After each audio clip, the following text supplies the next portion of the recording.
Next चलते हैं फिर से अपन पर्ल कल्चर की तरफ। अब लेबोरेटरी में देखिए आर्टिफिशियली कैसे पर्ल को बनवाया जाता है वो अपन डिस्कस करते हैं। इसके कुछ स्टेप्स होते हैं। सबसे फर्स्ट स्टेप की अगर अपन बात करें तो ओस्टर्स का कलेक्शन किया जाता है। पहले टाइम में क्या होता था, इतनी टेक्नोलॉजी नहीं थी, तो वहां पर क्या होता था, डाइवर्स होते थे। मतलब डाइवर्स मीन्स कुछ ऐसी गर्ल्स होती थी, जापान की बात करें अगर अपन, तो वहां पे ऐसी कुछ गर्ल्स होती थी जो समुद्र के अंदर जाके ओस्टर्स को लेके आती थी। ठीक है, अभी भी कुछ लोग ऐसा करते हैं डाइवर्स के हेल्प से, लेकिन आजकल जो केसेस बन गए हैं, चौड़े से केस होते हैं, उनके थ्रू ओस्टर्स को ले लिया जाता है। लेकिन फिर भी आपने को तो डिस्कस करना है, यानी जो डाइवर्स होती थी उन्हें क्या कहा जाता है, एमा। ये जो एमा गर्ल्स होती थी इन्हें गर्ल ऑफ सी कहा जाता था, और इनको बचपन से कुछ इस तरह से ट्रेनिंग दी जाती थी कि ये नियर अबाउट 5-7 मीटर्स तक अंदर जाकर ओस्टर्स को लेके आ जाती थी। और ये पर डाइव, मतलब एक बार जब डाइव करने अंदर जाती थी ना, तो 2 से 10 करीबन साथ में लेके आती थी। इनकी एक तरफ तो नेट बंधी हुई रहती थी, और नेट के अंदर साइड में बॉक्स जैसा लगा हुआ रहता था। उस लकड़ी के बॉक्स में फटाफट ओस्टर्स को डाल दी जाती थी। तो इस तरह का अगर अपन देखें तो ये समर सीजन में इस तरह का काम करती थी। और इनको जब भी ये जब डाइवर्स में मतलब कलेक्ट कर लेते थे, इनको फर्दर कल्चर के लिए भेज दिया जाता था। अब अगर अपन बात करें तो जब ये डाइविंग होती थी तो हर तरह का आएगा ना, ऐसा तो है नहीं कि छोटा आया कि बड़ा आया। तो जो 2 साल के या 1-2 साल के होते थे उनको वापस शैलो वाटर में छोड़ देते थे ताकि वो ग्रो करे, और जो 3 साल तक के होते थे ओस्टर्स उनको यूज किया जाता था। अभी जो है वो केजेस हो गए हैं, बड़े बड़े जो केजेस हैं, जो नियर अबाउट ये साइज भी मैंने यहाँ मेंशन किए 84 इंटू 54 इंटू 20 सेंटीमीटर की साइज वाले केजेस, यानी ये हैवी फ्रेमवर्क से बने हुए होते हैं। साइड में पिक्स चल रही है, आपको दिखेगा, ये हैवी फ्रेमवर्क से बने हुए, तो इनको एज इट इज डालेंगे, उनके साथ ओस्टर्स को लिया जाता है बाहर।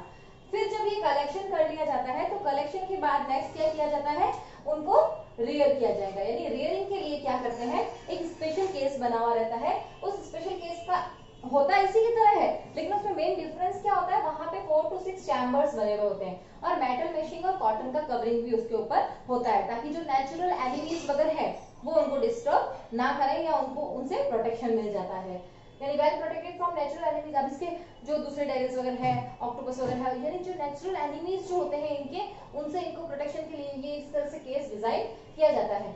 अब जब इनको यहाँ से कलेक्ट करके यहाँ डालते हैं ना, तो इनको 10 से 20 दिन तक इसमें रखते हैं, थोड़े टाइम तक, क्योंकि इनको रिकवरी भी करनी होती है ना, इनको स्ट्रेन तो लगेगा ना, आपने एकदम से खींचा फिर इधर से उधर डाला तो इनको भी तो चोट पहुंचती है। अब आपको कोई उठा उठा के पटक देगा इधर से उधर, तो आपको भी तो चोट लगेगी ना, तो आपको भी तो रिकवरी का टाइम चाहिए। यानी देखा होगा अगर लंबे टाइम तक जिम जाते हो तो बोलते हैं ना मेरे को हाथ पैर दुख रहे हैं, स्ट्रेन हो गया है, तो वैसे इन ओस्टर्स को भी स्ट्रेन हो जाता है, तो इनको near about 10 to 20 days recovery के लिए यहाँ रखा जाता है। उसके बाद इनको ट्रांसफर किया जाता है न्यूक्लियस। अब देखिए, मैंने आपको लेसन के स्टार्टिंग में ही बताया है कि कोई फॉरेन पार्टिकल अगर इनकी बॉडी में एंटर कर जाता है तो पर्ल का फॉर्मेशन होता है। तो नेचर में तो ऐसा ऑटोमेटिकली हो रहा है, लेकिन अब लेबोरेटरी में या जब आप पर्ल कल्चर कर रहे हो तो आपको करवाना पड़ता है। तो करवाने की जो प्रोसेस है वो अपन डिस्कस करते हैं। सबसे पहले इसमें क्या देखा जा रहा है कि जो ऑस्टर हम ले रहे हैं क्या वो हेल्दी है या नहीं है, यानी वो हेल्दी और स्ट्रॉन्ग होना चाहिए, क्योंकि आप उसको खोलोगे, उसके अंदर न्यूक्लियस डालोगे, उसके अंदर ग्राफ्ट डालोगे, तो इतनी कैपेसिटी उस ऑस्टर में होनी चाहिए कि उसको ये शॉक सहन हो सके, तो वो इतना हेल्दी होना चाहिए। सेकेंड थिंग कि अगर उसकी ओवरीज या टेस्टिस प्रॉपर वर्क नहीं कर रहे हैं तो वो रेजिस्टेंट हो जाएगा। रेजिस्टेंस मतलब वो पर्ल फॉर्मेशन नहीं करेगा, यानी इतना अच्छा हेल्दी होना चाहिए कि उसका ओवरीज और टेस्टिस बराबर फंक्शनिंग करे। तो उसको करवाने के लिए क्या किया जाता है, उनको कोल्ड और हॉट वाटर ट्रीटमेंट दिया जाता है, यानी उसको थोड़ी देर के लिए कोल्ड वाटर में फिर थोड़ी देर वार्म करंट में इस तरह से ट्रांसफर करवाया जाता है ताकि वो एक्टिवेट हो जाए और उसके अंदर भी जो ओवरीज और टेस्टिस है वो एक्टिवेट फॉर्म में आ जाए।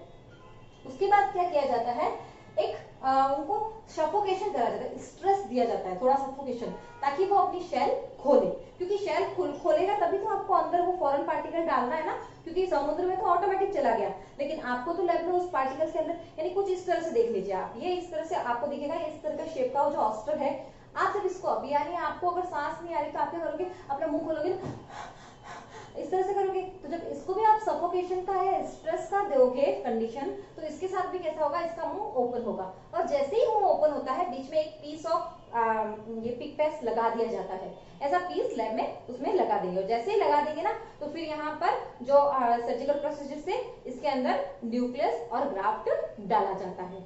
अब देखिए कैसा होता है ये ग्राफ्ट टिश्यू, यानी ग्राफ्ट टिश्यू क्या होता है, इस ग्राफ्ट टिश्यू के साथ न्यूक्लियस को डाला जाएगा। अब ये न्यूक्लियस क्या है, कैल्शियम कार्बोनेट का कोई पार्टिकल है। तो ग्राफ्ट टिश्यू क्या होगा, यानी मार्केट से सब्जी लेके आ रहे हो तो पॉलिथीन बैग में डाल के लाओगे ना, कि हाथ में उठा के लेके आओगे कि बस मैं भिंडी लेके आ गया आधा किलो, ऐसा तो कर नहीं सकते अपन।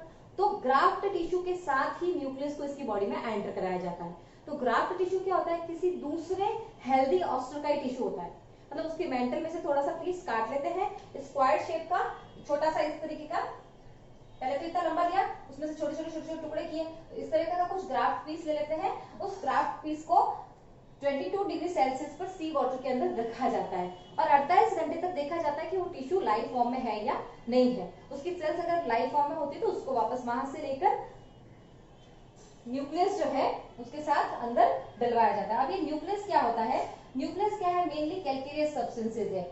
ऐसा माना जाता है कि जो कैल्केरियस सब्सटेंसेज होते हैं वो मेंटल को ज्यादा एक्टिवली पर्ल फॉर्मेशन करने के लिए मैसेज देते हैं। अब मेंटल क्या थी, मैंने बताया था ना, इंटरनल लेयर है किसकी, आप जो स्टार्टिंग में आपने जो ऑस्ट्रल पढ़ा था, मोती बनाने वाला ऑर्गेनिज्म, उसके अंदर की मेंटल जो लेयर है वो मेंटल लेयर कैल्केरियस सब्सटेंस यानी कैल्शियम से बने हुए जो सब्सटेंसेस होते हैं, यानी जो शेल वगैरह होती है, देखा ना आपने समुद्र के अगर ऑर्गेनिज्म देखा ना, बाहर की शेल बनी हुई होती है ना, तो शेल वगैरह किसकी बनी होती है, कैल्शियम कार्बोनेट की बनी होती है। तो ये जो कैल्केरियस सब्सटेंसेस है ये बहुत जल्दी पर्ल फॉर्मेशन को इंड्यूस कराते हैं, इसलिए न्यूक्लियस में इन्हीं को यूज किया जाता है, इन कैल्केरियस न्यूक्लियस को यूज किया जाता है। अब इस ग्राफ्ट टिश्यू की साइज इस कैल्केरियस न्यूक्लियस के साइज के अकॉर्डिंग होती है।